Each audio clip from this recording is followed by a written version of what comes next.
Well, hello boys and girls and welcome back to the new episode of Football Unplanned podcast. So as you can see, we decided to switch it up a little bit to see if it's this More professional, like I more guess. TV standards maybe. or maybe do you like the sofa version more? Let us know in the comments. And let's start with the intro. And today's topic is Sunderland. So we are back still in the English football because, well, Most that's- popular league in the world, I guess. So I guess so, it yeah. makes sense. And this year they're making a lot of interesting stories, and one of them is definitely Sunderland because unlike previous seasons where actually newly promoted teams struggled to get any wins on the board and get some serious competition in, Sunderland is proving the doubters wrong, and I was a believer, and even they proved even me wrong because Most of us. they're doing better than expected, in every way. So let's start a bit from the history. Let's not go all the way to the history Yeah, because they because are. English football is like 200 years old. Yeah, and Sunderland is almost 150 years old. Yeah. Most of those years actually spent in the first division, or now is it called Premier League, but let's say first tier of English football. And they only spent 5 seasons in the third tier, which is now League One. But out of these 5 seasons, one of them was in the 80s, and 3 were very recent ones. Yeah, that's why I kind of still remember that this club exists. Yeah. So yeah, like you said, let's not go back to the very first ages of Sunderland. Let's just move back to the 90s.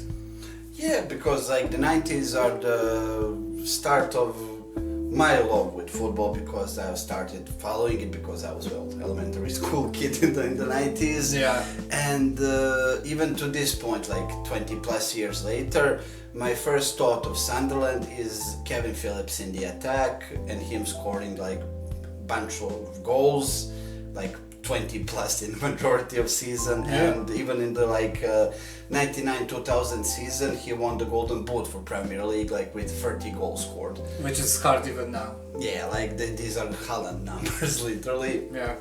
But yeah, like we said, all of the teams in that era were very striker heavy. A lot of them had really good strikers who guaranteed them basically at least 15 goals per season. That was the way of football back then. Yeah. So yeah, even some average teams, for example Middlesbrough, they had at certain point Viduka, Hasselbank, all of these great players who left their mark. It's the mark of the times, you had to have at least one goal scoring guy in the forward to Exactly. stay alive in the league. Exactly. And Sunderland for the first time didn't stay alive when they failed to have someone score a bunch of goals, because first season Kevin Phillips didn't put out double-digit numbers. They went down, and they didn't just go down, they went down hard. Dead last with only 19 points. And we're talking about early 2000s. Yeah, so now my times are starting. Yeah, and in the early 2000s, it wasn't like recent seasons where newly promoted teams were barely getting 20 plus points. And this was 2002-2003 season. Basically, that is the season where West Ham got relegated with 42 points. When you compare this to last season with 42 points, you were basically middle of the table. Yeah, right now, Yeah. how much things have And changed. that is how bad Sunderland was in that season. But thankfully for them, they didn't have to wait long to go back to Premier League. It took them basically just 2 years. For the first year, they lost in the playoffs, but in the second year, they were first in the championship. Actually, the first year where it was called championship as it's known now. Mm-hmm. But when they returned, yeah, it was again very, very hard season for them. Disappointing. and this time they even had it worse. They only managed to get 15 points. That's even way worse. Yeah. Yeah, they only had 3 wins for the entire year, which is, I mean, very unthinkable even at today's standards. But yeah, I mean, like the first team that survived had 38 points, so more than double of what Sunderland had to put up. But again, like they had it good. They went straight back up, and this time they decided to stay for a bit longer. It was, let's say, pretty decent part of their history, and they had some really fun players also in that time, because like you can see Sunderland with Jermaine Defoe, for example, in the attack, were very interesting players.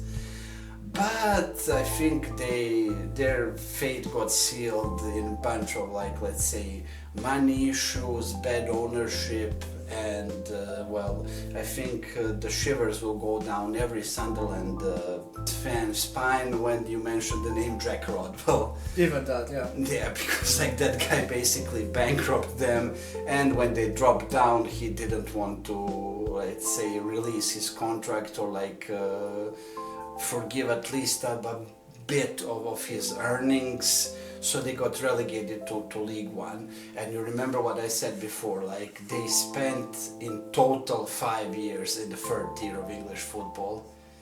One was in the 80s, and now they had it like for 4 years in a row. Just one in the 80s. And now 4. It took them 4 years to get out of League One.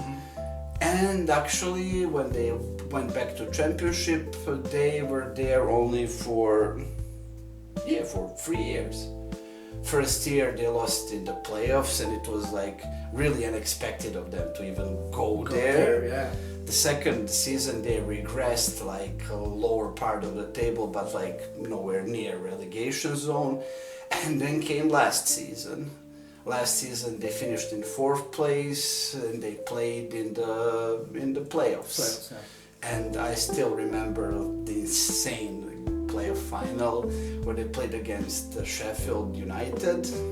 They were actually losing, and their own kid, I mean, and it's even the guy who they sold once even before the game. Actually, he got sold to Brighton.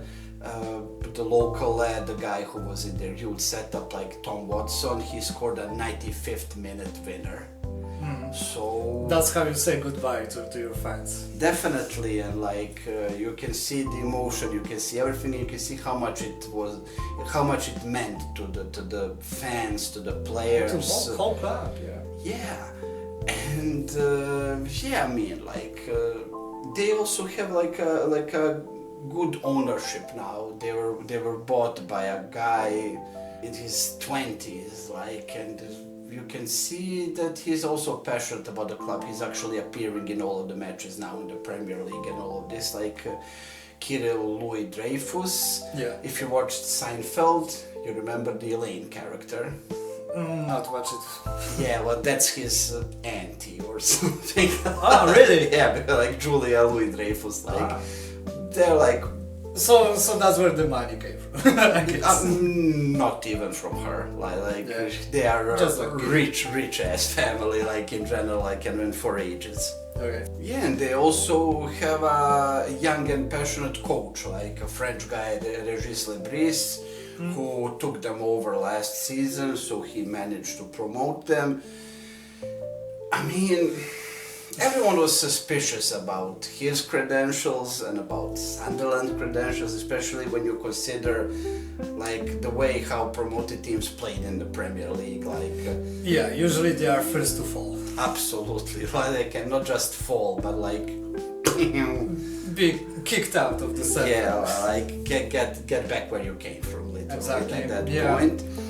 But the level of finances and Yeah. skills, you know. And even with the finances, like it didn't matter because they were kind of using it wrong. Like Burnley last time they got promoted spent like tons of money And still. and still failed miserably. Yeah. And even they had Vincent Kompany as a coach, like the guy who is now Bayern. Bayern. But yeah, it doesn't matter, I guess. For some reason, for Sunderland it's working. I mean, they also spent like tons of money, almost 200 millions. But they, unlike Burnley, who went for young, talented players with good resale value, like kind of insurance, even if they were to go back down. Sunderland went with like more experienced and proven players, or in some cases like some players whose stocks have fallen a bit, but they were recently known as a very talented and like highly rated players. For example, like the example of the first type of player is like Granit Xhaka. Like he's the guy who was playing for Arsenal for ages, who was one of the best players for Bayer Leverkusen. And also in national team. Exactly. So he is now the heart of their midfield.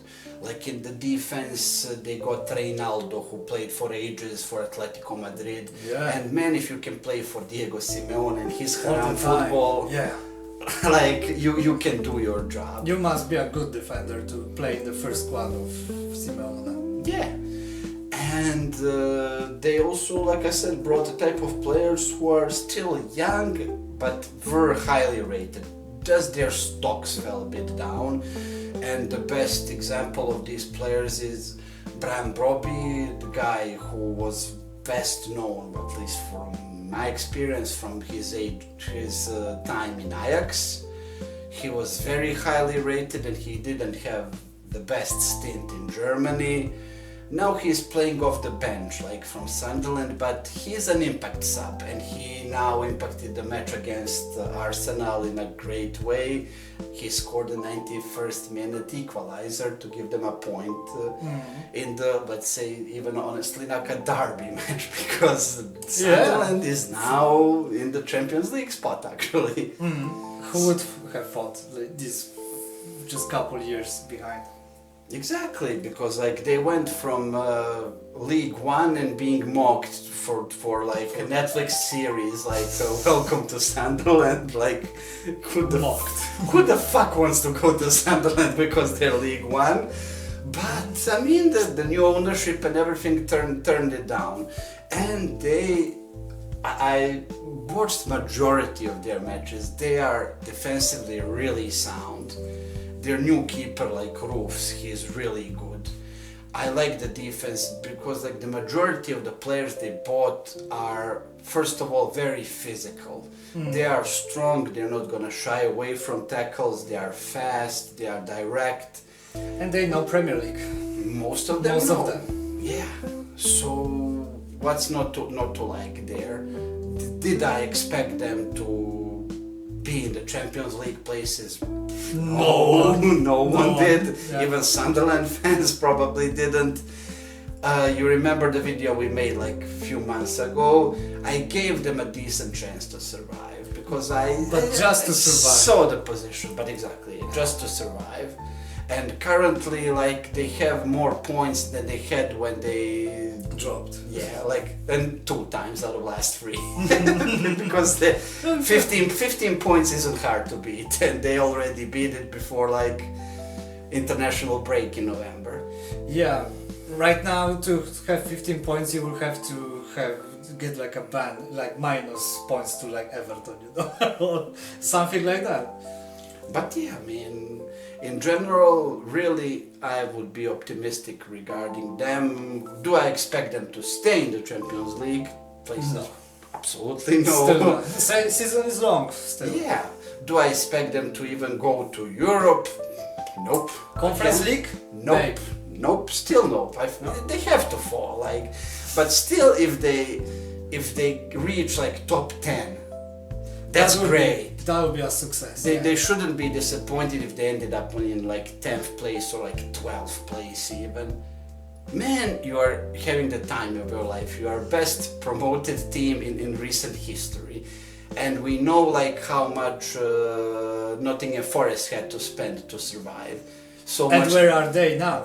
Yeah, you are now in front of them actually, and way in front, yeah. Yeah, and they're in shambles, changing already 3 coaches this season. So yeah, I mean, Extra class level of managing. Marinakis is crazy, and we also covered that topic, so you guys feel free to watch that video also. Exactly. But yeah, in general, yeah, let us know what do you think about Sunderland, what do you think about their chances, what do you think about their coach, ownership, and what is happening in the Premier League in general. But yeah, also don't forget to like the video, to share it, to subscribe to our channel. Thank you very much for your great support recently. And yeah, tell us what you think about this setup and this like type of video, maybe a bit faster paced and well, with less cutting and like more direct speech. Maybe, yeah, we are still like trying our best, just like always, and see you in the next video. Take care, guys.